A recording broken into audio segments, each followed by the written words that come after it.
بسم اللہ الرحمن الرحیم نحمده ونصلي ونسلم على رسولنا الكريم اما بعد فقد قال الله تبارك وتعالى وإذ أخذ ربك من بني آدم من ظهورهم ذريتهم وأشهدهم على أنفسهم ألست بربكم قالوا بلى شهدنا صدق الله العظيم قال النبي صلى الله عليه وسلم كل مولود يولد على الفطرة وأبواه يهودانه أو ينصرانه أو يمجسانه۔ اللہ تعالیٰ نے جب انسانوں کو پیدا کرنے کا ارادہ فرمایا تو سب سے پہلے حضرت آدم علیہ السلام کو بنایا اور ان کے بعد ان کی زوجہ محترمہ کو پیدا فرمایا اور تمام ارواح انسانی کو ایک ساتھ پیدا فرما دی، اس کی جو بھی حقیقت ہو۔ قرآن مجید میں روح کے بارے میں پوچھے جانے پر اللہ تعالیٰ نے فرمایا وَمَا أُوتِيتُم مِّنَ الْعِلْمِ إِلَّا قَلِيلًا۔ اپنی معلومات مختصر کے ذریعے تم روح کی حقیقت کو کیسے پہچان سکو گے؟ مفسرین میں اس میں اختلاف ہوا ہے کہ اللہ تعالیٰ نے اپنے اس کلام میں سوال کا جواب دیا ہے یا سوال کے جواب سے گریز فرمایا ہے، کیونکہ بعض سوالات کا جواب دینا پوچھنے والے کے حق میں مفید ہوتا ہے، بسا اوقات مفید نہیں ہوتا ہے۔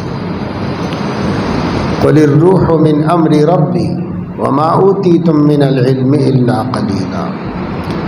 اللہ تو اس پر قادر ہے کہ روح کی حقیقت کو بیان فرما دے، لیکن تمہاری استعداد اتنی ناقص ہے کہ تم اس کو نہیں سمجھ سکتے۔ بس اتنا سمجھ لو کہ وہ اللہ کا ایک حکم ہے، اللہ تعالیٰ نے پیدا کر دیا ہے، اپنے حکم سے ایک حقیقت کو پیدا کر دیا ہے، اس حقیقت کو روح کہتے ہیں۔ اور ایسی حقیقت ہے کہ دنیا میں کوئی عقل مند چاہے کسی مذہب دین کا پرستار ہو یا کسی مذہب دین کو بھی نہ مانتا ہو، خدا کو بھی نہ مانتا ہو، وہ جسم میں جان ہونے کو تو مانتا ہے۔ ایک حقیقت ہے، وہ رہتی ہے تب تک زندگی ہے اور انسان کی وقت ہے، قدر و قیمت ہے۔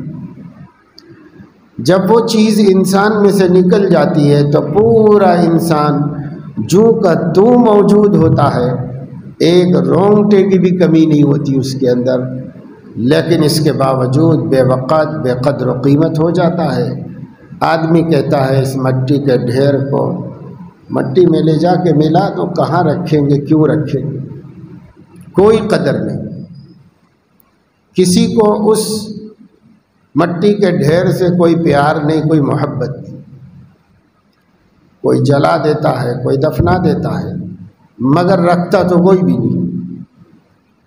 تو سب کو پتہ ہے کہ زندگی، انسانی زندگی دو چیزوں کے مجموعے کا نام ہے، ایک اس کا یہ جسم ڈھانچہ اور ایک اس کے اندر موجود جان، اسی جان کو روح کہا جا رہا ہے۔ ایک حقیقت ہے جو اللہ نے باطن میں رکھی ہوئی ہے۔ کہا جاتا ہے کہ ہر جسم کے عضو میں موجود ہے، ہر رونگٹے میں موجود ہے، ہر بال میں موجود ہے۔ یہی روح، یہ اللہ نے سب کی اکٹھی پیدا کر دی، جس میں اپنے اپنے وقت پر پیدا ہوتی ہے۔ جس کو جب پیدا ہونا اللہ نے مقدر فرمایا ہے وہ اپنے ماں باپ کے ذریعے وجود میں آتے ہیں۔ ان کے جسم وجود میں آتے ہیں، لیکن خالی جسم کیا ہے؟ خالی جسم ایسا ہے جیسے بغیر کرنٹ کا بلب، پورا مکمل موجود ہے اپنی شکل و شباہت کے ساتھ، لیکن اس میں کرنٹ نہیں۔ کرنٹ کیا چیز ہے آپ کو نظر ہی نہیں آتا، دکھائی ہی نہیں دیتی۔ ایسا نظر آ سکتا ہے کہ ایک وائر کو لا کر آپ نے جوڑ دیا ہے، لیکن اس وائر کے اندر جو چھپی ہوئی لہر ہے کرنٹ کی، وہ کس کو نظر آتی ہے؟ مگر وہ آتی ہے تو بلب روشنی دیتا ہے، وہ نہیں آتی ہے تو نکال کے پھینک دینے کے قابل ہو جاتا ہے۔ ایسے ہی انسان ہے، گویا ایک اللہ تعالیٰ کی طرف سے کنیکشن ہے، اس کا نام زندگی ہے، اور وہ ختم ہو جائے تو اس کا نام مردگی ہے، موت ہے۔ یہ اللہ نے ایک نظام بنایا ہوا ہے۔ تو بدن اور جسم ڈھانچے بنتے رہیں گے قیامت تک، روحیں اس میں آتی رہیں گی، لیکن روحیں اپنا وجود رکھتی ہیں پہلے سے۔ جسم اپنا وجود نہیں رکھتا، وہ تو بنتا ہے آہستہ آہستہ، اللہ بناتا ہے ماں کے پیٹ میں، اس کا پہلے سے وجود نہیں، لیکن روح اللہ نے اس کو پہلے موجود کر دیا ہے، اور اس روحوں کو، ان ارواح کو اپنے سامنے طلب کیا، جمع کیا، بلایا، پھر اللہ نے ان سے خطاب کیا۔ وَإِذْ أَخَذَ رَبُّكَ مِن بَنِي آدَمَ مِن ظُهُورِهِمْ ذُرِّيَّتَهُمْ، بنی آدم سے اللہ تعالیٰ نے عالم ارواح میں عہد لیا ہے، وعدہ لیا ہے، اور اشہدہم علی انفسہم، اور ان کو ہی ان کے مقابلے میں گواہ بنایا ہے، ہر روح کو اپنا گواہ بنا دیا ہے۔ اور سوال کیا الست بربکم، ایک صورت یہ ہو سکتی تھی کہ سب کو جمع کر کے اللہ فرماتے دیکھو میں تمہارا رب ہوں، یہ بھی مقصد حاصل ہو سکتا تھا اس سے بھی، لیکن اللہ نے اس تعبیر کو اختیار نہیں کہ محض خبر دے دی جائے ان کو، بلکہ اللہ نے اشہاد کو ضروری سمجھا، ان سے جواب طلب کیا جائے، گواہی ان کی زبان سے نکلے، یہ اللہ نے ضروری سمجھا۔ اس لیے اللہ تعالیٰ نے بجائے اس حقیقت کی خبر دے دینے کے ان سے سوال فرمایا الست بربکم، کیا میں تمہارا رب نہیں ہوں؟ یہ سوال فرمایا، یہ بھی نہیں پوچھا کہ تمہارا رب کون ہے، بلکہ سوال میں جواب کو بھی رکھا، کیونکہ روحوں کو کیا پتا، اگر اللہ علم نہ دے تو ان کو کچھ نہیں پتا، وہ تو ایک نئی مخلوق ہے بالکل۔ تو سوال میں جواب کو چھپا کر سوال کیا۔ جو ماہر ممتحن ہوتے ہیں وہ سوال سخت کرتے ہیں، لیکن اگر طالب علم غور کرے تو اس سوال میں جواب کو بھی چھپا دیتے ہیں، اسی میں سے نکل جائے گا جواب اگر اس میں غور کرے، کیونکہ امتحان لینا بھی ایک ضرورت ہے اور اسے کامیاب ہونے دینا بھی ایک ضرورت ہے۔ کامیاب بھی کون کرے گا؟ وہی مولا ہے سب، امتحان لینے والا بھی وہی ہے، کامیاب کرنے والا بھی وہی ہے۔ اس لیے الست بربکم یہ بڑا پیارا سوال ہے، سوال جواب سب ملا ہوا ہے اسی کے، کیا میں تمہارا رب نہیں ہوں؟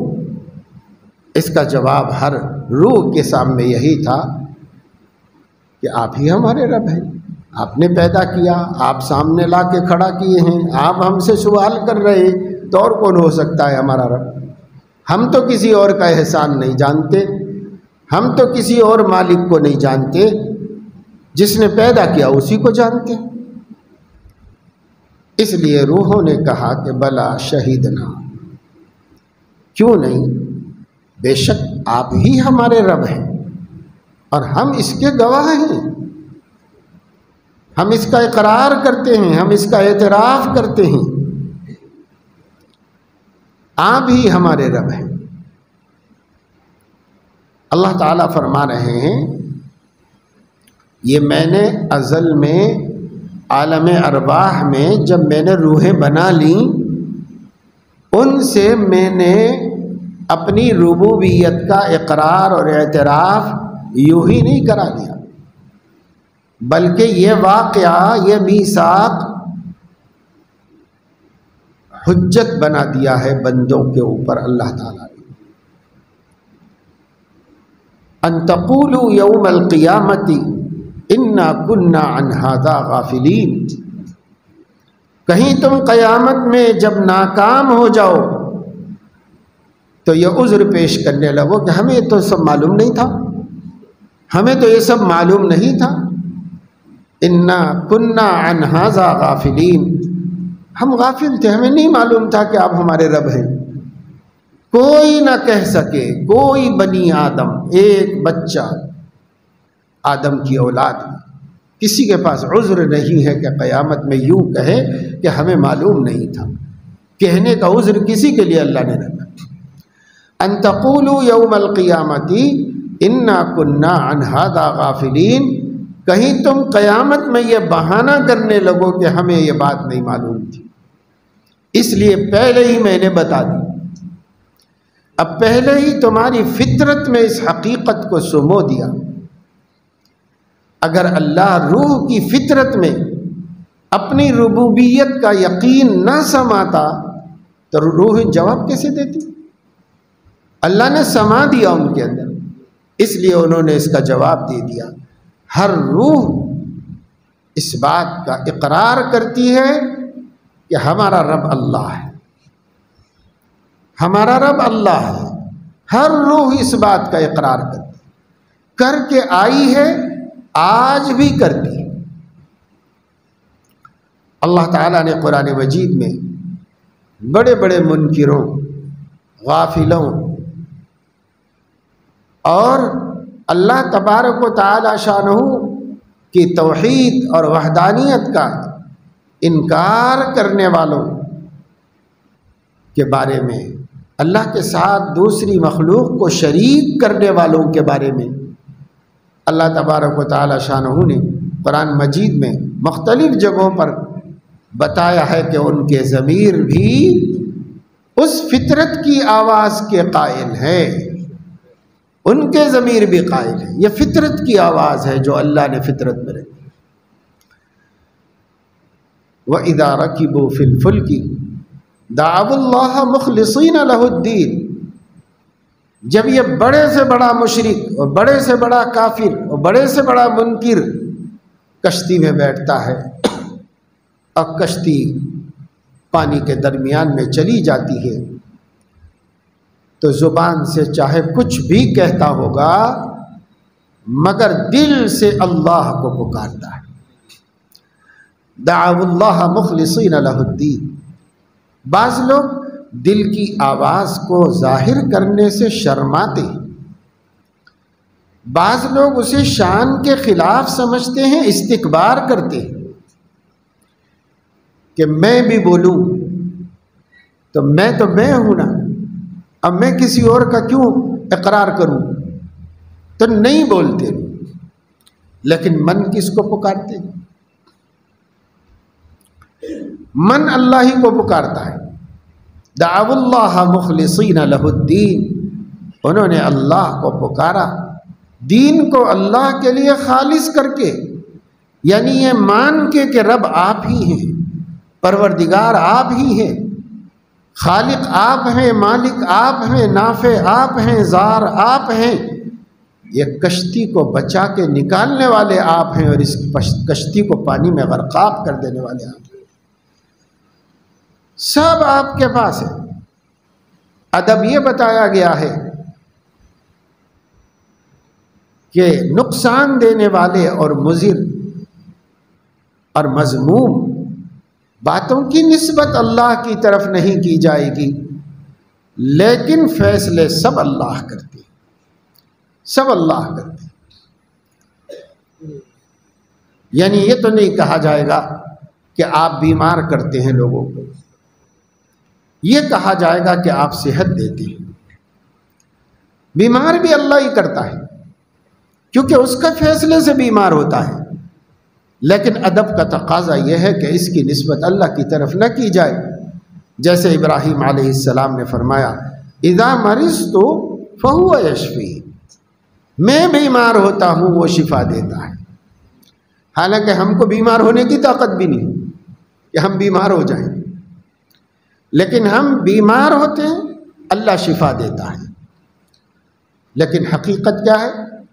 تو ہی مرض دے، تو ہی دوا دے، تو ہی دوا دارو میں شفا دے، سب تیرے ہی ہاتھ میں ہے اور کسی کے ہاتھ میں نہیں، سب اللہ کے قبضہ قدرت میں ہے۔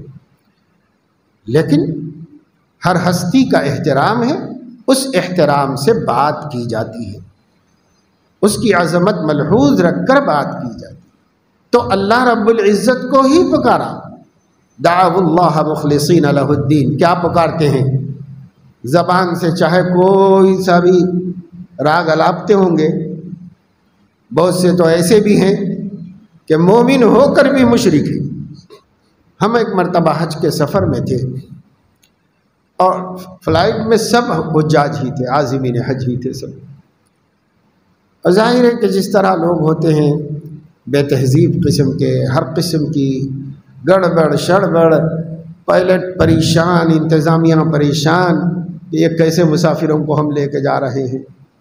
پائلٹ نے دیکھا کہ صاحب کچھ مولوی لوگ بھی بیٹھے ہوئے ہیں، اس نے اشارہ کیا، مجھے بلایا، میں گیا تو اس نے کہا کہ بھائی ذرا یہ قوم کو سمجھائیے نا، آپ لوگ تو حج پڑھنے جا رہے ہیں، آپ لوگ تو بہت مہذب ہونے چاہیے، بہت تہذیب، یہ کیسے سنبھالیں ہم؟ جہاز ہوا میں فضا میں اڑ گیا ہے اور کوئی بات نہیں مانتے، پانی مت پھینکو، پانی پھینکو، سب کو زندگی بھر نمازیں نہیں پڑھی، اب ہوائی جہاز میں وضو بنانے کے لیے پانی پانی کچا کر کے سب یہاں سے وہاں تک کر رہے تھے۔ تو ان کو بتائیے اگر الیکٹرک شاک ہو جائے گا، نیچے وائرنگ ہوتی ہے، پانی اس میں چلا جائے گا، کچھ ہو جائے گا، ایک ہماری بات تھوڑی ہے بھائی، آپ سب کی بھی تو جانیں ہیں۔ سمجھتے نہیں کہ یہ لوگ تو ہاں بھائی یہ قوم ایسی ہی ہے، سمجھتی ہے تو اتنا اعلیٰ کہ فرشتوں کو بھی نہ سمجھ میں آئے، اور نہیں سمجھتی ہے تو جانوروں سے بدتر ہو جاتی ہے۔ اس قوم کا حال ہی ہے، کیا کریں؟ پھر بھی مائک لے کے کچھ سمجھانے کی کوشش کی گئی، وہ کون سمجھتا ہے؟ سدا بصہرا۔ اور جب لوگ ان سے دعا پڑھائی گئی، ایک صاحب دعا پڑھانے کے لیے پہنچ گئے اور اس سے ایئر ہوسٹس سے مائک مانگا کہ میں دعا پڑھانا چاہتا ہوں۔ لوگ انہوں نے کہا پڑھا لو بھائی، تمہارا تو مقدس سفر ہے۔ تو آپ دعا کرا رہے ہیں لوگوں سے، یا شیخ عبد القادر جیلانی ہمارا حج قبول کر لیجئے، ہم کو بچا لیجئے، ہماری حفاظت کر لیجئے، ہم فضاؤں میں ہواؤں میں پھنسے ہوئے ہیں، آپ نہیں بچائیں گے تو ہمیں کون بچائے گا؟ بس یہ مائک میں لوگوں کو دعا پڑھا رہے ہیں۔ یعنی احرام باندھ کر رب واحد کی بارگاہ میں جانے کا ارادہ کر کے اللہ کی توحید کے مرکز کا سفر ہو رہا ہے، اور شرک دلوں سے نہیں نکلا، غیر اللہ دل سے نہیں نکلے۔ ان کے پاس انبیاء اولیاء سب خدا ہے، سب جو چاہے کر سکتے ہیں، اور نبی کے پاس اللہ کے علاوہ کوئی کچھ نہیں کر سکتا۔ نبی کہتا ہے وَتُعِزُّ مَن تَشَاءُ وَتُذِلُّ مَن تَشَاءُ مالک الملک تؤتی الملک من تشاء وتنزع الملک ممن تشاء، یہ نبی فرماتے ہیں۔ اور نبی کے ماننے والے یہ کہتے ہیں کہ ہم کو خدا کی بھی کیا ضرورت ہے جب نبی موجود ہے؟ یہ نبی کے ماننے والے کہتے ہیں۔ تو شرک اور کس چیز کا نام ہے بھائی؟ لیکن بڑا تعجب ہوا کہ اس دور میں پڑھے لکھے لوگ بھی اس قسم کی بات کرتے ہیں، عام انسان اگر تھوڑی سی توجہ سے ایک دفعے بھی کلمہ طیبہ پر غور کر لے تو وہ خدا کے غیر کی طاقت کو تسلیم نہیں کر سکتا، خدا کے غیر کی کسی قوت کو، عزت کو، ربوبیت کو، الوہیت کو تسلیم نہیں کر سکتا۔ کون ہے اللہ کے علاوہ؟ من ذا الذی یشفع عنده الا باذنہ، بنا اس کی منشا کے شفاعت بھی کرنے والا کون ہے؟ کوئی شفاعت بھی نہیں کر سکتا۔ لا یشفعون الا لمن ارتضى وهم من خشیتہ مشفقون، جن لوگوں کو شفاعت کا حق حاصل ہے وہ بھی اللہ جن کے لیے کہیں گے انہی کی کر سکتے ہیں، جن کے لیے اللہ نہ چاہے وہ نہیں کر سکتے۔ اور اس دن ان کا حال یہ ہے کہ وہ بھی اللہ کی خشیت سے لرزاں و ترزاں ہوں گے، کانپ رہے ہوں گے۔ بڑے بڑے انبیاء کانپ رہے ہوں گے، بڑے بڑے بادشاہ کانپ رہے ہوں گے اللہ کے سامنے۔ تو اللہ تو وہ ہے بھائی، ایمان والے کو یہی سکھایا گیا ہے، لیکن جب سے ایمان والا اللہ کی طاقت کو بھول گیا، غیر اللہ کی طاقتوں میں الجھ گیا، تب سے اللہ نے ایمان والوں پر غیر اللہ کو مسلط کر دیا۔ ہم یوں ہی نہیں آزمائے جا رہے ہیں۔ کیا اللہ تعالیٰ عاجز ہے؟ کیا اللہ تعالیٰ یا ہمارے ظالم حکمرانوں کے ہاتھ روک نہیں سکتا؟ کیا اللہ رب العزت کو اس کی طاقت نہیں ہے کہ اسے زندہ درگور کر دیں؟ ہر ظالم کو زمین میں دھنسا کر خسف کا عذاب آج دکھا دیں؟ کیا اللہ کے لیے کوئی مشکل ہے؟ یا اللہ کے لیے قدرت میں کوئی کمی ہوئی ہے؟ نہیں، اس نے ہی کچھ ہمارے کرتوتوں کو دیکھ کر ہمارے اوپر ان کو مسلط کیا ہے جو ہمارے بھلے کو نہیں چاہتے۔ یہ بات، یہ فلسفہ حضور علیہ السلام زندگی میں بتا گئے۔ حضرت علیہ السلام نے فرمایا،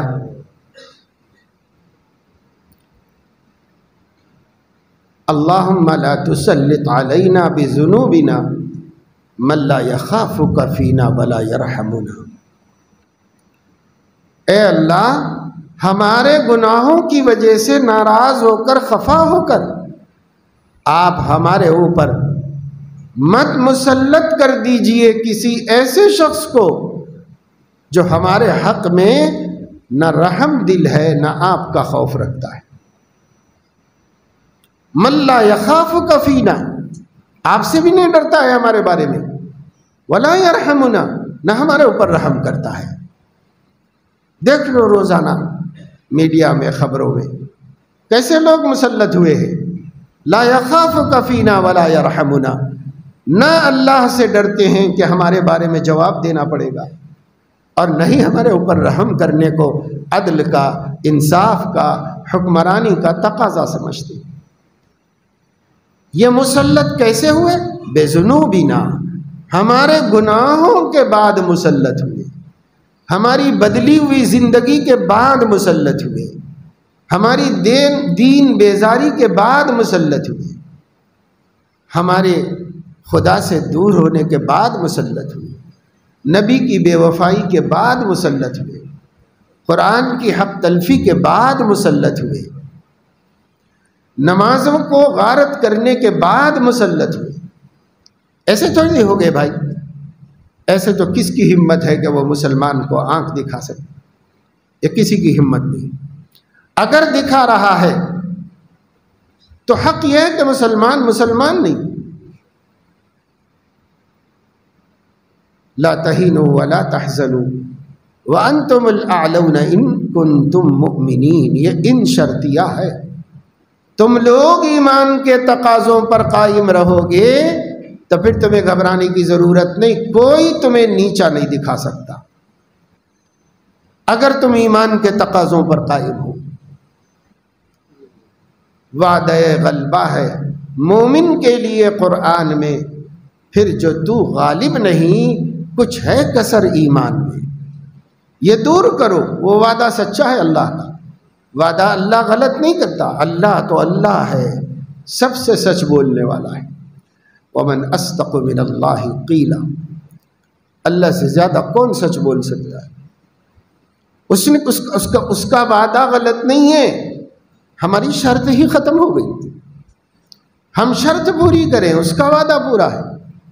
آج بھی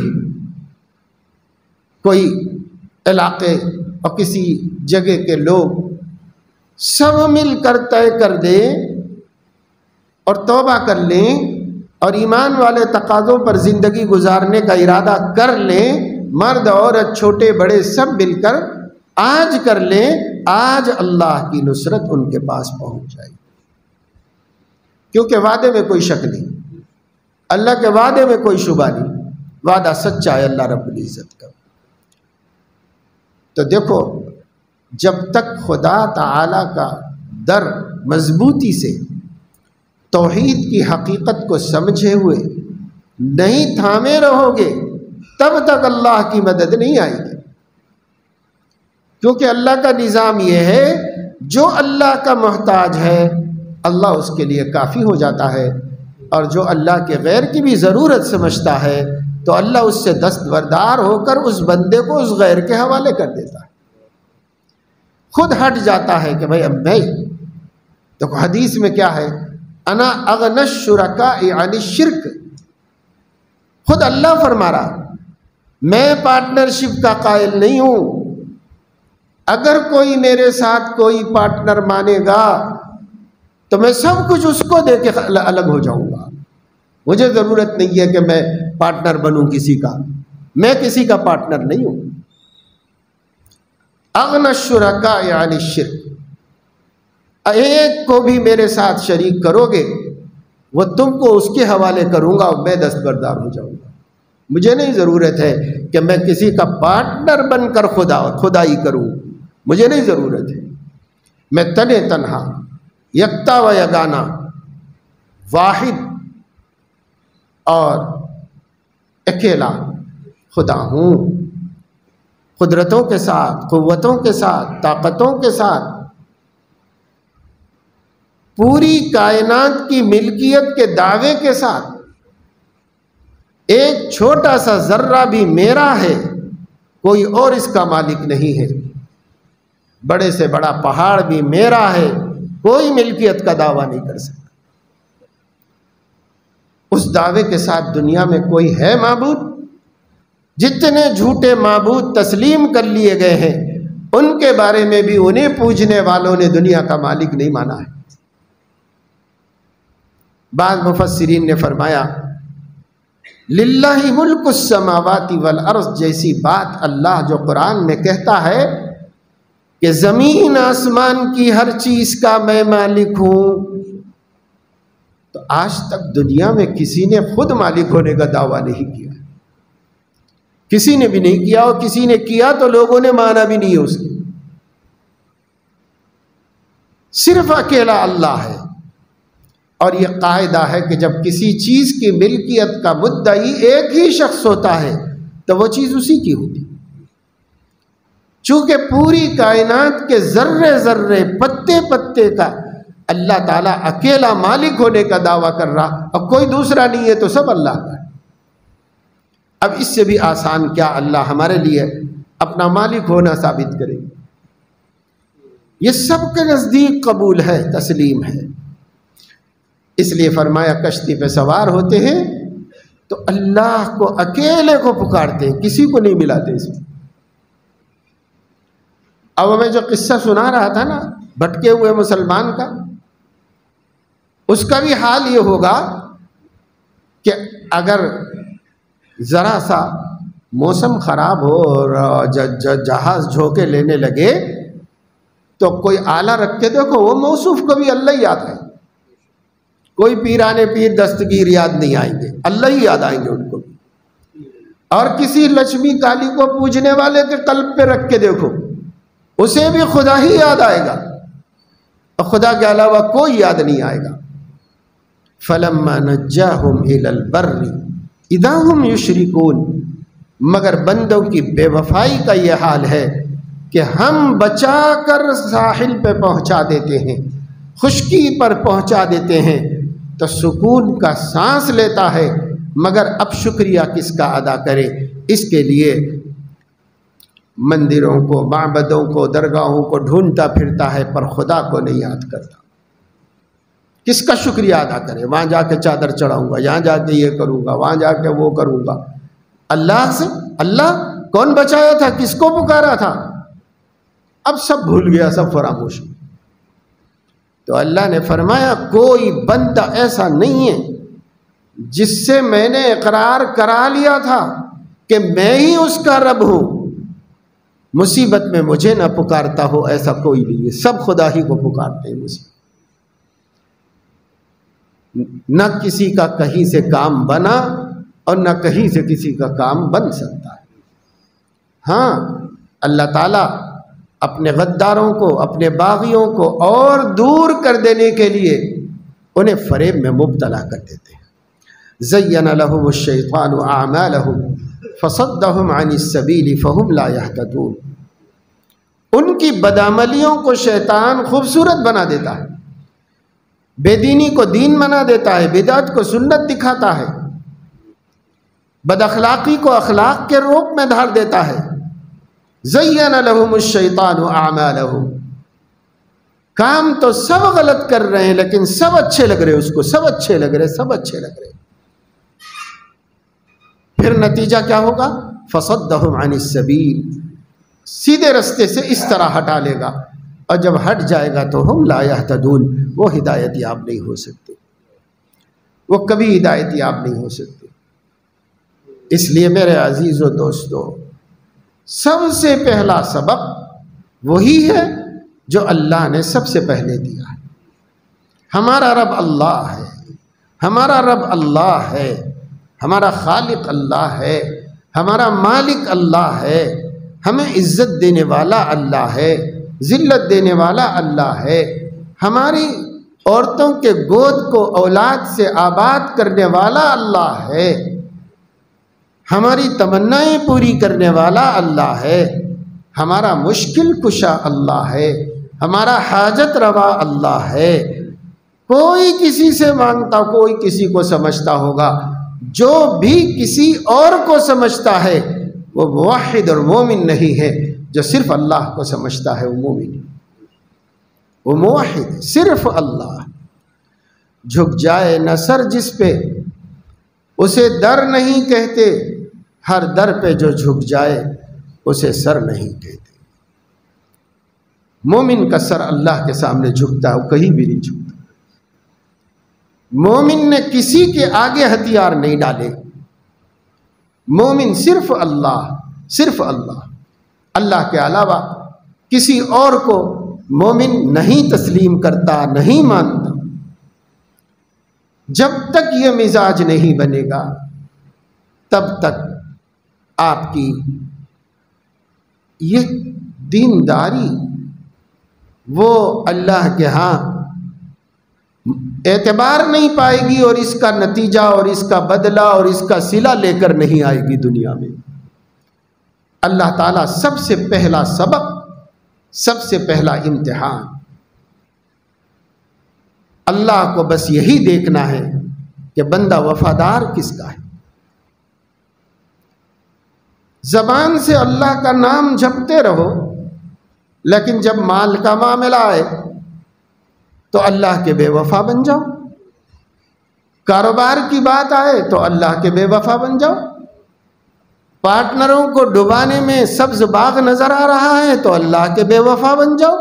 زبان کہتی رہے کہ نہیں اللہ ہے، اللہ ہے، اللہ ہے، اللہ بہت بڑا ہے، اللہ طاقت والا ہے، اللہ حساب لینے والا، اللہ کے سامنے کھڑے ہونا ہے، اللہ اللہ اللہ، مگر پوری زندگی بتا رہی اس کا کوئی خدا نہیں، یہ کسی کو اللہ نہیں مانتا ہے، ہر ایک کے ساتھ بے وفا ہے، ہر ایک کا دھوکہ باز ہے، ہر ایک کے ساتھ غداری کر رہا، نہ معاملات صحیح، نہ معاشرت صحیح، نہ اخلاق درست، چھوٹے مظلوم بڑے مظلوم، زندگی گزار رہے ہیں اس طرح جیسا کہ کوئی خوخار درندہ جیتا ہو دنیا میں۔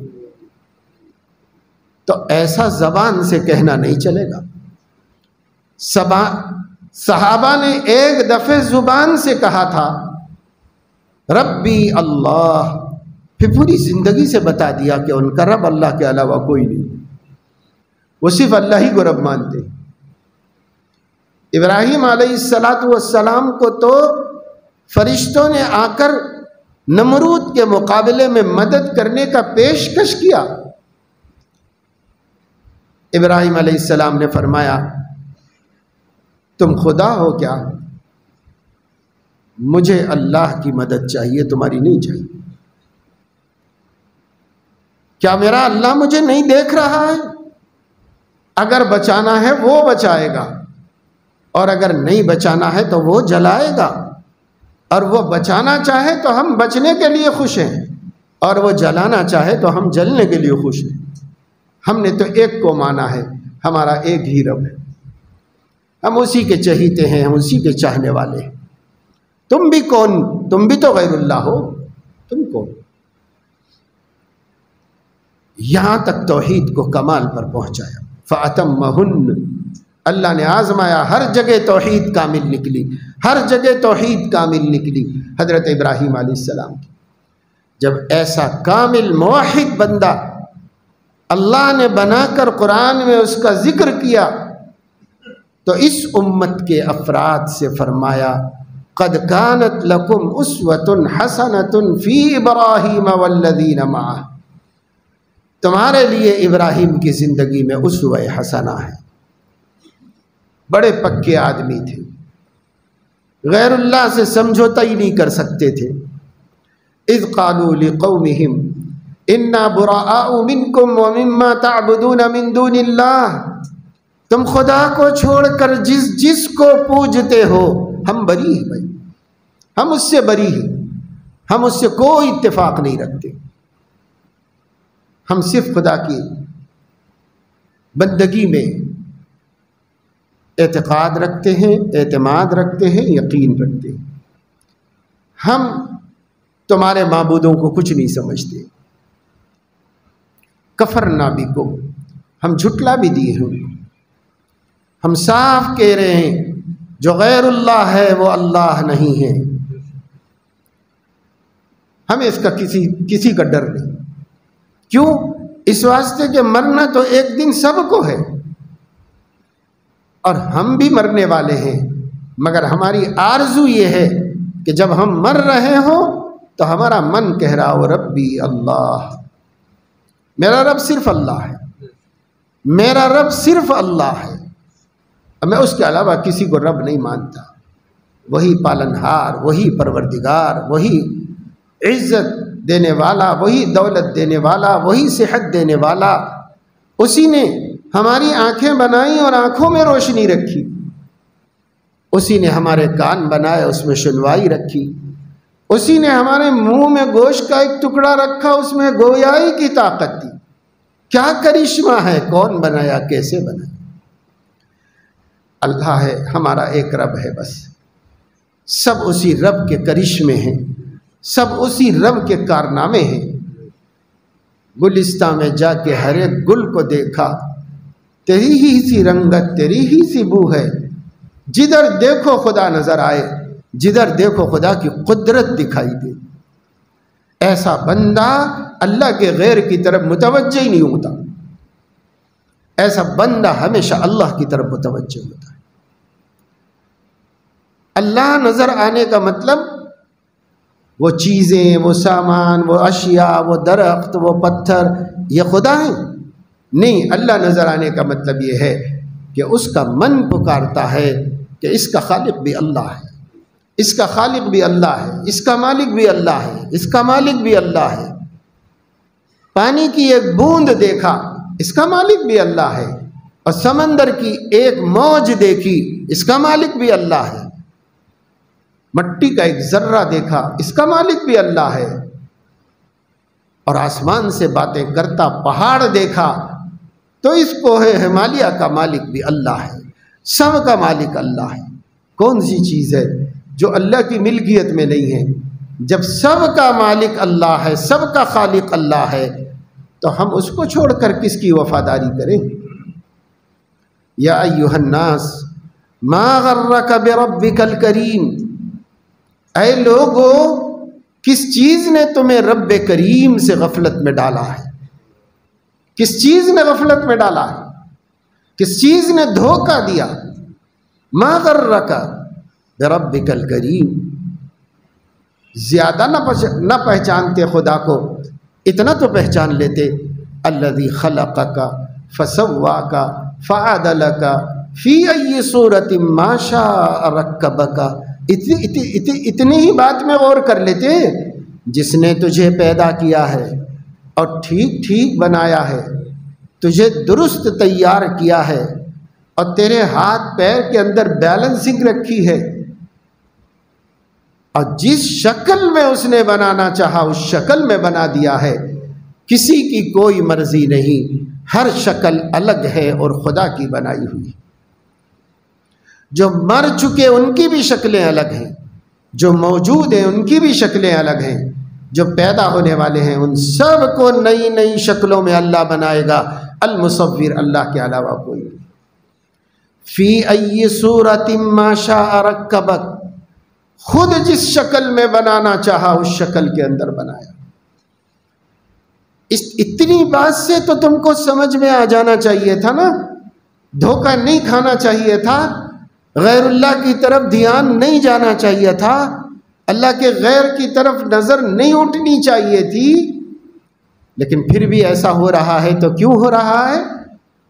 کلا بل تکذبون بالدین، اصل بات یہ ہے کہ تم تو قیامت کے دن ہی کو نہیں مانتے، مانتے ہوتے قیامت کے دن تو یہ غلط روش تمہاری نہ ہوتی، تم مانتے نہیں ہو قیامت کے دن کو، گو کہہ دیتے ہوگے کہ ہم مرنے کے بعد اٹھائے جانے کو مانتے ہیں، زبان سے بول رہے ہوگے، لیکن ماننا دل کی تصدیق کا نام ہے، دل نہیں مانا تو زبان کے ماننے سے کیا ہوتا ہے؟ مکہ کے مدینے کے منافقین بھی اپنے کو مسلمان کہتے تھے، اذا لقوا الذین آمنوا قالوا آمنا، یہ آمنا صرف زبان کے الفاظ تھے، ان کے دلوں نے تصدیق نہیں کی تھی کہ اللہ ایک ہے، یہ دین برحق ہے، ان کے دلوں نے تصدیق نہیں کی تھی۔ آج بہت مسلمان ہیں جن کی زبانیں تو کہتی ہیں کہ ہم مسلمان ہیں، لیکن ان کے دل تصدیق نہیں کرتے، اور اگر دل بھی تصدیق کرتا ہے تو عمل اس کی تائید نہیں کرتا۔ سب چیزوں کو جمع کریے، زبان اقرار کرے، دل تصدیق کرے، اور یہ پورا تن بدن اللہ کی فرما برداری کا ثبوت دے دے کہ وہ میرا رب ہے، وہ میرا رب ہے، اس کا ثبوت دے۔ سیدنا یوسف علیہ السلام کنویں میں ڈال دیے گئے تھے بچپن میں، کوئی پانی لینے کے لیے قافلہ والا آیا تو اسے ایک خوبصورت بچہ نظر آیا، اس میں نبی کا بیٹا تھا، اس نے لوگوں کو خوشخبری سنائی، پھر کسی طریقے سے انہوں نے ڈول سے پانی نکالنے کے بجائے اس بچے کو نکالا۔ بھائیوں کو جو حسد کی آگ میں جل رہے تھے، دور دور سے نظر رکھے ہوئے تھے کہ کیا ہوگا کیا ہوگا کیا ہوگا، پتہ چلا کہ کوئی قافلے والوں کو مل گیا ہے، ان لوگوں نے نکال کے لے لیا ہے۔ تو بھائی سب دوڑتے ہوئے آئے، 10 بھائی، کہنے لگے کہ وہ ہمارا بھگوڑا غلام ہے، آپ لوگ کیسے لے کے جا رہے ہو؟ ہم تو تلاش کر رہے تھے اس کو۔ کا چھوٹا بچہ بھگوڑا غلام آپ ڈھونڈ رہے تھے 10 آدمی مل کے، اور کنویں کے اندر پڑا ہوا تھا۔ تو کہا اچھا ٹھیک ہے، تم لوگوں کو پسند ہے، لے لینا چاہتے ہو تو ہم مالک ہیں، ہم کو پیسے دے کے لے لو۔ وَشَرَوْهُ بِثَمَنٍ بَخْسٍ دَرَاهِمَ مَعْدُودَةٍ وَكَانُوا فِيهِ مِنَ الزَّاهِدِينَ، وہ بھائیوں کو اگر چاہتے تو بڑی قیمت میں بیچ سکتے تھے، ایسا حسین خوبصورت فربا بھائی تھا، لیکن چونکہ ان کو دلچسپی نہیں تھی، وہ بس اتنا اطمینان کر لینا چاہتے تھے کہ بھیڑیا نہیں کھا گیا، بلکہ کچھ لوگ لے گئے ہیں تو چلو پال تو لیں گے لے جا کے، بس اتنی محبت کی رمق باقی تھی، دے دیا ان کو، چند کوڑیوں میں دے دیا۔ وہ لے کے چلے گئے. وہ مصر کا قافلہ تھا، کنعان سے مصر پہنچا تو مصر میں بازار میں لے جا کے سامان بیچا. غلام بھی بیچے جاتے تھے، یہ بھی خرید کے لائے تھے، اس لیے ان کی بھی لگا دی بولی. اور چرچا ہوا کہ ایک حسین خوبصورت بچہ بکنے کو آیا ہے، کبھی دیکھا نہیں گیا ایسا ماہ پارا. تو سب دیکھنے بادشاہ کو بھی خیال ہوا کہ اس بچے کو دیکھ. وہ بھی مارکیٹ میں آیا، اس نے بھی بچے کو دیکھا، اس کی آنکھیں خیرہ رہ گئیں. وہ کہنے لگا کہ میں کیا قیمت چاہتے ہو؟ لگاؤ بولی اس کی، میں خرید لیتا ہوں. خرید لیا اور خرید کے گھر میں لائے اور اپنی اہلیہ سے کہا کہ یہ بچے کو گھر میں رکھو، بچوں کی طرح، اپنے گھر کے بچے کی طرح رکھو. خرید کے تو لایا ہوں، غلام ہے، لیکن ہم اس کی اعلیٰ درجے کی شاہانہ پرورش کریں گے اور شاہانہ تربیت کریں گے تاکہ یہ ہمارے بعد ہمارا وارث بنے اور ہمارا بیٹے کی جگہ پر کام آ جائے ہم کو. اس لیے گھر میں عزت کے ساتھ ان کو رکھا گیا، غلاموں کی طرح نہیں، گھر کے بیٹے کی طرح رکھا گیا. جوان ہوئے تو ہر دن گزرتے کے ساتھ حضرت یوسف کا حسن بڑھتا جاتا تھا. کھڑی جوانی کے حسن کو خود ملکہ برداشت نہیں کر سکی اور اس نے نیت خراب کی، ورغلانا چاہا، خراب کرنا چاہا، اس جوان کی شرافت کو آگ لگانا چاہا، اس جوان کی عفت و پاک دامنی کو نقصان پہنچانا چاہا. اسے نہیں معلوم تھا کہ اس جوان کے پیچھے آسمانی نگاہیں حفاظت کر رہی، کیونکہ یہ ہادی ہے، یہ داعی ہے، یہ انسانیت کو سیدھا رستہ دکھانے والا ہے، کل یہ اس ملک کا بادشاہ بننے والا ہے. اس کو کیا معلوم بیچاری کو؟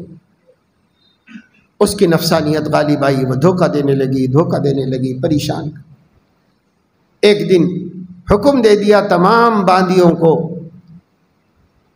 کہ یوسف کو میرے پاس بھیجو اور میرے روم میں لا کے چھوڑنے کے بعد ایک ایک روم کا دروازے بند کرتے ہوئے پورا قلعہ بند کر. تو وہ لوگ لے کے آئے یہ سمجھ کے کہ بھئی ہماری آقا ہے، کوئی حکم ہوگا، کوئی کام ہوگا. آگئے حضرت یوسف علیہ السلام سیدھے سادے. جب روم میں پہنچ گئے ملکہ کے بیڈ روم میں تو پہلے سے پلان تھا، ان کو پہنچاتے ہی یہ عورتیں باہر نکلیں، پہلا دروازہ بند کیا، پھر اگلا دروازہ بند کیا، پھر اگلا دروازہ بند کیا اور دروازے بند کر دیجیے. باہر تک چلے گئے، پہرے بٹھا دیے گئے، نکلنے کی کوئی شکل نہیں، کوئی صورت نہیں. حضرت یوسف علیہ السلام نے پوچھا کہ کیا حکم ہے، مجھے کیوں بلایا گیا؟ وہ بن ٹھن کے سنور کے تیار ہو کر پورے روم کو معطر اور مزین کر کے ماحول بنا دیا کہ ایک جوان اپنا قابو کھو بیٹھے، اپنی شہوت پر سے قابو کھو بیٹھے، اس کا پورا ماحول بنا دیا. اور یہ سب قرآن بیان کر رہا ہے. اس پورے ماحول کو بنانے کے بعد حضرت یوسف سے کہتی ہے ہی تلک، بس اور کیا ہے، میری کیا آرزو ہو سکتی ہے، ایک عورت کی کیا تمنا ایک جوان سے ہو سکتی ہے، پوری کرو، میری خواہش پوری کرو. فوراً زبان مبارک سے نکلا معاذ اللہ انہ ربی احسن مثوایا انہ لا یفلح الظالمون. خدا کی پناہ، ایسی حرکت کروں؟ آپ کے شوہر میرے آقا ہیں، میرے رب ہیں، یعنی لغوی رب ہیں، انہوں نے میری پرورش کی ہے، میرے آقا ہیں. اور کوئی شریف انسان اپنے محسن کے ساتھ خیانت نہیں کر سکتا، اگر کرے گا تو ظالم ہوگا، اور ظالموں کو خدا کامیاب نہیں کرتا، بالکل نہیں ہو سکتا. میرا آقا میرے اوپر بھروسہ کر کے گھر میں رکھا ہوا ہے، غلاموں کی طرح رکھنے کے بجائے بیٹوں کی طرح رکھا ہوا ہے. کیا میں اس کی بیوی ہی سے خیانت کروں؟ یہ نہیں ہو سکتا، معاذ اللہ، خدا کی پناہ، خدا بچائے، خدا بچائے۔ ہرگز نہیں مانا، ہرگز نہیں قبول کیا۔ اس نے زیادتی کرنے کی کوشش کی تو آپ الٹے پاؤں دوڑنے لگے۔ ہمت مرداں مدد خدا۔ ایک دروازہ کھلا، دوسرا دروازہ کھلا، تیسرا دروازہ کھلا، خود سے کھلتا چلا گیا، اور ایک پاک دامن رہنا چاہنے والے نوجوان کی آسمان کی ساری قوتیں مدد کر رہی۔ غیب کے اللہ نے مخلوق کو لگا دیا تھا کہ میرا بندہ اپنی عزت بچانا چاہتا ہے، میرا بندہ مجھے رسوا نہیں کرنا چاہتا ہے، سب جاؤ مدد کرنے کے لیے۔ اللہ نے سب کو مدد کے لیے بھیج دیا۔ دروازے کھلتے گئے، کھلتے گئے، کھلتے چلے گئے۔ آخری دروازے پر پہنچے، دروازے سے اچانک باہر نکلے تو جیسے ہی دروازہ کھلا، اب باہر آئے تو دیکھا کہ ادھر سے عزیز مصر بھی اپنے کاموں سے فارغ ہو کے دربار سے گھر میں داخل ہو رہا ہے۔ وہ حیران ہو گیا کہ یہ ہمارا غلام جس کو ہم نے بیٹا بنایا ہوا ہے، یہ بھی حیران پریشان باہر نکل رہا ہے۔ پیچھے سے میری بیوی بھی ہے، بیگم صاحبہ ملکہ وقت، یہ بھی پیچھے ہے۔ پریشان ہو گیا، وہ بھی رک گئی، حضرت یوسف بھی رک گئے۔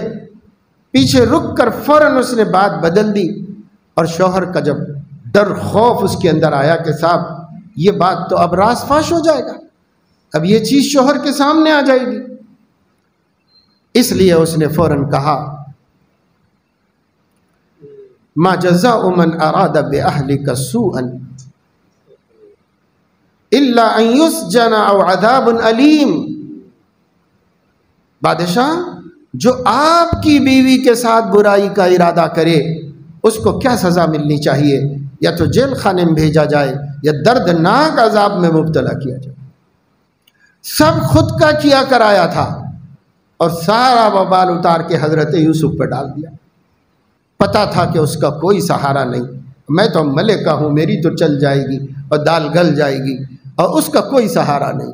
وہ تو بازار میں بیچا گیا، کسی دوسرے علاقے سے لایا ہوا بچہ ہے، اس کا کون ہے یہاں پر؟ لیکن اسے نہیں معلوم جو اللہ کا ہوتا ہے، اللہ اور اللہ کی پوری کائنات اس کی ہوتی ہے۔ اسے کیا پتا تھا بے ایمان کو؟ اسے نہیں معلوم تھا اللہ کا ہے یہ بندہ۔ من کان للہ کان اللہ لہ، اللہ اس کے ہو جاتے ہیں، جب اللہ ہو جاتے ہیں تو کل کائنات اس کی ہو جاتی ہے۔ اس لیے بات اس نے جمانے کی کوشش کی لیکن جمی نہیں، اپنی عزت بچانے کی کوشش کی لیکن بچنی نہیں تھی، اللہ کو تو اس کی عزت بچانا تھا۔ اس لیے اللہ تبارک و تعالی شانہ نے اسی وقت حضرت یوسف علیہ السلام کا ایک کرامت ظاہر فرما دی۔ وہ یہ کہ گھر میں کام کرنے والی عورتیں بھی آ رہی تھیں، گیٹ پر سب پہنچ رہے تھے۔ ایک عورت پہنچی گھر میں کام کرنے والی، اس عورت کے یا خاندان کی عورت تھی، اس کے گود میں بچہ تھا، دودھ پیتا بچہ۔ دودھ پیتے بچے نے کہا بادشاہ اتنا پریشان ہونے کی ضرورت نہیں ہے، اس لیے کہ آپ کچھ فیصلہ کر نہیں پا رہے ہو۔ کر نہیں پا رہا تھا فیصلہ کچھ بھی۔ یوسف کو دیکھو تو یہ ایسی حرکت نہیں کر سکتا، بیوی کو دیکھو تو وہ بھی اتنے بڑے مرتبے سے ایسے کیسے کرے گی؟ سمجھ میں نہیں آئی بات۔ بچہ کہنے لگا قمیص دیکھیے، یوسف کی قمیص دیکھیے، قمیص پیچھے سے پھٹی ہے یا آگے سے پھٹی ہے، یہ دیکھیے۔ اگر قمیص آگے سے پھٹی ہے تو زیادتی اس کی ہے، اور قمیص پیچھے سے پھٹی ہے تو دیکھیے یہ تو بچنے کے لیے بھاگ رہا تھا، وہ پیچھے سے پکڑ کے کھینچ رہی تھی تو قمیص پیچھے سے پھٹے گی تو قصوروار عورت ہوگی۔ یہ فیصلہ ہے، دیکھ لیجئے آپ آسانی سے۔ قمیص دیکھی گئی، وہ قمیص پیچھے سے پھٹی ہوئی تھی۔ اس لیے بادشاہ کو سمجھ میں آ گیا کہ غلطی یوسف پاک دامن کی نہیں ہے، غلطی ہماری ہی ملکہ کی ہے، ہماری ہی بیوی کی غلطی، مگر عزت اپنی بھی رکھنا اس کے ذہن میں بھی تھا۔ اس لیے پہلے تو بیوی کو ڈانٹا اور اس سے کہا کہ تم عورتوں کی ایسی ہی سازشیں ہوتی ہیں، ایسی حرکتیں ہوتی ہیں، خود کیا اور اس کے سر پہ دھر دیا۔ اور حضرت یوسف سے کہا کہ یوسف صبر سے کام لو، جو بھی آزمائش پیش آئے، کیونکہ سیاستاً کچھ نہ کچھ تو کرنا ہی پڑے گا مجھے۔ پھر حضرت یوسف کو بھیج دیا جیل میں۔ حضرت یوسف علیہ السلام 8 برس جیل میں رہے، 8 سال تک جیل کی صعوبتیں مشقتیں برداشت کرتے رہے اور تکلیفیں اٹھاتے رہے، صرف اپنی عزت کی حفاظت کے لیے، شرافت کی حفاظت کے لیے، پاک دامنی کی حفاظت کے لیے۔ آج آپ غور کریں گے تو سمجھ میں آئے گا، اللہ نے پورے قرآن میں 20 نبیوں کا ذکر فرمایا ہے، لیکن سب کا ذکر ضمناً کیا ہے، مختصراً کیا ہے۔ ایک یوسف کی داستان اللہ نے قرآن میں اول سے آخر تک پوری صورت میں مکمل نازل فرما دی۔ کیوں؟ اللہ کو معلوم ہے کہ میرے بندوں پر ایسا وقت آئے گا جب میرے بندوں کو سب سے زیادہ عفت و پاک دامنی خطرے میں ہوگی، میرے بندیوں کی عزتیں بھی خطرے میں، میرے بندوں کی عزتیں بھی خطرے میں، میرے نوجوان بندیاں وہ بھی صرف خواہش نفس کے لیے، شہوت کی تسکین کے لیے، چند لمحوں کے سکون کے لیے ایمان بھی چھوڑنے تیار ہو جائیں گے، دین بھی برباد کرنے تیار ہو جائیں گے۔ اور نوجوان میرے بندوں میں مرد بھی اتنے ہی کمزور ہو جائیں گے کہ وہ چھوٹی سی وقتی منفعت کے خاطر ایمان جیسی ابدی دولت کو چھوڑ بیٹھیں گے۔ آج ہو رہا دنیا میں ایسا، سارے عالم میں ہو رہا ہے، ہندوستان ہی کی بات نہیں، سارے عالم میں سب سے سستی چیز ایمان بن گئی، ایمان بن گیا ہے سب سے سستی چیز سارے عالم کے اندر۔ طرح طرح کے خرافات میں مبتلا ہے، زن زر زمین۔ پہلے ہم بچپن میں سنتے تھے، جگہ جگہ مسجدوں میں لکھا ہوا رہتا تھا، 3 چیزیں شیطان کے حربے، زن زر زمین، پیسہ، عورت اور جاگیر۔ آج یہی تو سب پیشکشیں ہو رہی ہیں دنیا میں، اور یہی سب دکھا دکھا کے محمد الرسول اللہ کے امت کے بیٹوں بیٹیوں کو برباد کیا جا رہا ہے، بے ایمان کیا جا رہا ہے، مرتد بنایا جا رہا ہے۔ کیسے کام چلے گا؟ تو میرے دوستو، عزیزو، بزرگو، وہ ذرا سبق جو پہلا اللہ نے دیا ہے اس کو بار بار یاد کیجیے۔ گاہے گاہے باز خواہ یہ قصہ پاری نہ گر تازہ خواہی داشتن داغ ہائے سینہ را۔ اگر سینے کے داغوں کو ہمیشہ تازہ رکھنا چاہتے ہو تو یہ پرانے قصے بار بار سنتے رہو، بولتے رہو، سنتے رہو، تاکہ سینے کے زخم تازہ رہیں۔ کیا مطلب؟ مطلب یہ ہے کہ انبیاء کے واقعات، صحابہ کے واقعات، قرآن کریم کے قصص، اگر ایمان کو مضبوط رکھنا چاہتے ہو اور ایمان کو طاقتور بنانا چاہتے ہو تو یہ قصے بار بار سنو، بار بار بولو، بار بار ذکر کرو۔ قرآن کیوں لپیٹ کے رکھ دیا گیا ہے؟ قرآن کیوں پڑھنے کے قابل کتاب نہیں سمجھا جا رہا ہے؟ ہر کتاب پڑھی جا سکتی ہے پر قرآن نہیں پڑھا جا سکتا، کیوں؟ اسی وجہ سے زین لهم الشیطان اعمالهم فصدهم عن السبیل وكانوا مستبصرین فهم لا يهتدون۔ مختلف اللہ نے ان کا انجام بتایا۔ اللہ تعالیٰ اپنے فضل و کرم سے مسلمانوں کو توفیق نصیب فرمائے کہ ربی اللہ بس اس سبق کو فراموش نہ کرے۔ یہ پہلا سبق تھا جو اللہ نے خود ہم کو دیا تھا، اور یہ بھی بتا دیا کہ یہ میں نے اس لیے تم سے وعدہ لیا کہ تم کل قیامت میں یہ نہ کہہ سکو کہ ہمیں نہیں معلوم تھا، اس لیے وعدہ لے لیا۔ اس لیے قیامت میں جہل کا، غفلت کا، نہیں معلوم ہونے کا کوئی عذر نہیں، معتبر نہیں۔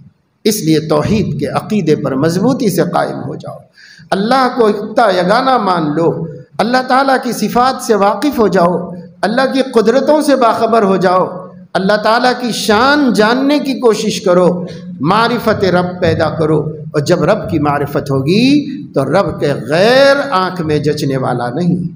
اللہ اپنے کرم سے ہمیں توفیق عطا فرمایا، آمین، وآخر دعوانا الحمد للہ۔